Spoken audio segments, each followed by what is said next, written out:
You want to block the sale of Iranian oil to other nations?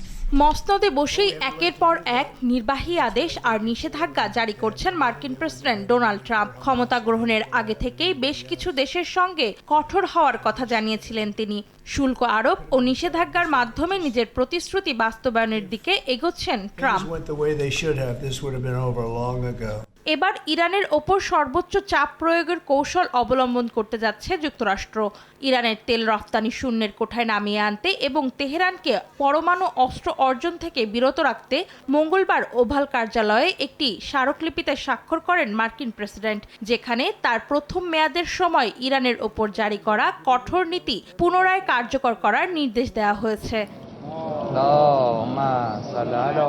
স্মারকলিপি অনুযায়ী যুক্তরাষ্ট্রের অর্থ মন্ত্রণালয়কে ইরানের ওপর সর্বোচ্চ অর্থনৈতিক চাপ বজায় রাখতে নির্দেশ দেওয়া হয়েছে।